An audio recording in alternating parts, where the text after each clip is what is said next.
Let's talk about Cardano. And let's talk about why I think that this is going to be your absolute last chance to get your money back out of an asset like Cardano. Let's dive deep. Taking a look at Cardano, Cardano currently has a circulating supply of roughly 41 billion coins out in circulation. Price point is around $1.23. If we take circulating supply, we multiply that by price, that gives us a market cap of $41 billion, give or take. I always round to keep things simple. To help put that into context, when Bitcoin hit a peak of $68,500, the peak global market cap was $1.3 trillion. So we had a peak global market cap that was $2.9 trillion. And what that means is all money invested into all cryptocurrency was $2.9 trillion. Taking a look at a project like Bitcoin, Bitcoin hit a peak of $1.3 trillion. When people talk about Bitcoin dominance, what they're referring to is the amount of money invested into Bitcoin versus all other cryptos. So Bitcoin dominance normally ranges between 35% and 50%. I don't think we're going to have Bitcoin dominance ever get back above 60%. I could be wrong, but in order to trigger an altcoin season, Bitcoin dominance normally needs to skyrocket. People make a ton of money on Bitcoin, and then they start moving money from Bitcoin into other assets. So in order to have a real legit altcoin season triggered, I would like to see Bitcoin get upwards of 125K. If it doesn't, I don't think we're gonna have enough liquidity in the market to trigger an altcoin season. Now, the reason why I say this is gonna be one of your last opportunities to get your money back on Cardano, mainly because the upside risk versus reward just isn't there. If you invested in Cardano today at $1.25 and the market cap is $41 billion, for you to 2x on that investment and for price to hit a point of $2.50, market cap would need to be $82 billion. For you to 10x on that investment and for price to hit a point of $12.50, market cap would need to be $410 billion. 20x, $25, $820 billion. And for you to 100x on your investment, for Cardano to hit a price point of $125, the market cap would need to be $4.1 trillion.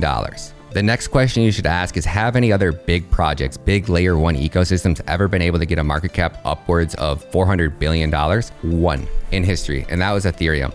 And we can even see that Ethereum has been having trouble maintaining this market cap because there's just not a demand for that underlying asset. Because the amount of new Ethereum wallets, the percentage rate is slowing down, because of the amount of gas fees are slowing down, because of the network adoption rate is drastically slowing down. That leads me to believe that people are not willing to pay outrageous fees. And if I just take a look at these top projects outside of Ethereum, guess what blockchain charges the second most after Ethereum? Cardano. Why? Because of their model, their UTXO model. Their smart contracts aren't designed. Now, another great slide I made to show you guys, Ethereum went from 130 to 4,400 in 600 days. Binance 40 to 608. Solana, all of these projects skyrocketed up because of the amount of money that was being spent by people wanting to build on top of their ecosystem. I showed you it with Solana, how Solana went from $14 to $258 as they launched 500 dApps. Same with Phantom. Phantom went from 4 cents all the way up to $3.30, and they launched over 200 dApps. Avalanche, $55 all the way up to 55 dApps to 275 plus dApps, running from $4 all the way up to $134.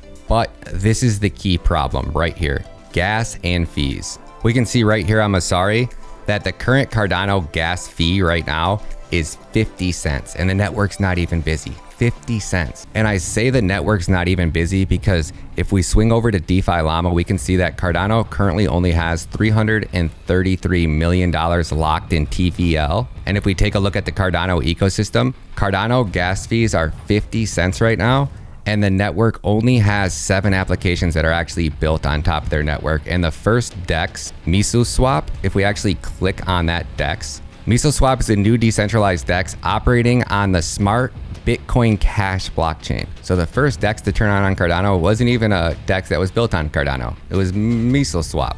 If we talk about transactions, if you're the average trader and you're interacting on Solana's ecosystem, and you have 20 assets in your portfolio and you want to stake them in DeFi to earn passive income, you need to compound those yields 3 times a day. So if you have 20 assets 3 times a day, 365 transactions, 365 times per year gives you roughly 22,000 transactions. So to do 22,000 transactions on Solana, the average trader would only pay $19 a year in fees.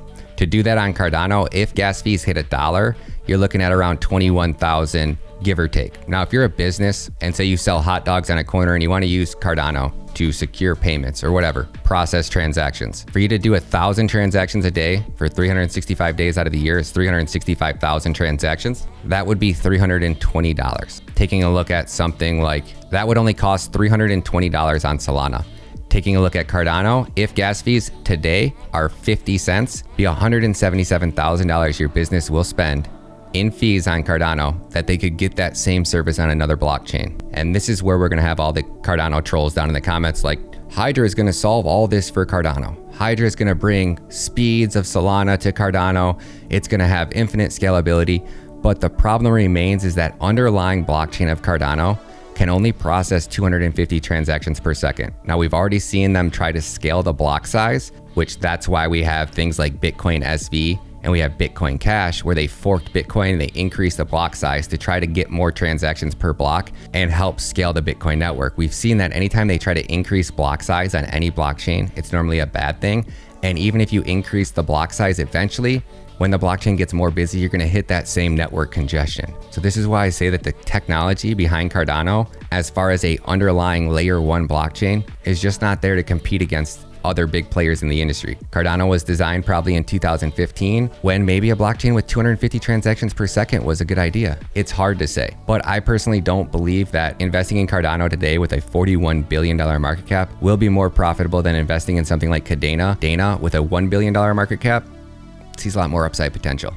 So taking a look at Cardano, if I was in Cardano today and I was holding on to Cardano, I do think that because the network's going to turn on and things are starting to turn on and there's just so many applications built on top of Cardano's blockchain right now, that even though they're only showing 7, that when 400 or 500 turn on, there will be a demand for that underlying asset. So we could see that drive and propel the price of Cardano up to $1.92, $2.47, $3.11, and $3.71. So if I was into Cardano right now, I would probably scale out 25% here, 25% here, 35% here, and I would hold on to that last 10 to 15% in case Cardano did go up and put in new crazy all-time highs. But you would have already, if you got into Cardano today at $1.25, you're pretty much already almost 3xing your investment, which isn't bad.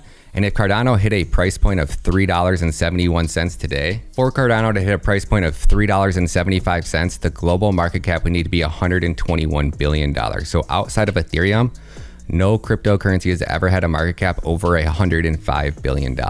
What Cardano's been able to build as far as a community, revolutionary. Do I think Cardano has potential to change the world and bring banking to the unbanked? For now, yeah, I do. I really do. I think they have a great shot. I think they're doing big things, but because their blockchain, the underlying layer 1 itself, transaction costs are so expensive, their smart contracts, coding language, the way they execute transactions is really messy right now.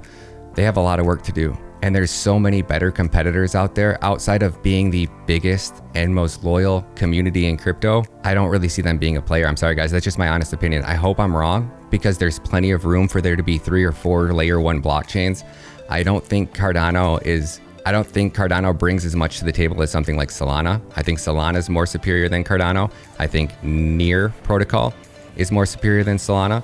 I think Near protocol is more superior. I think Oasis is more superior. I think Solana is more superior. And I think that the #1 blockchain everyone should be paying attention to is Kadena. Could be wrong because that makes up a majority of my portfolio, but I got to put my money where my mouth is. Love you guys. Peace.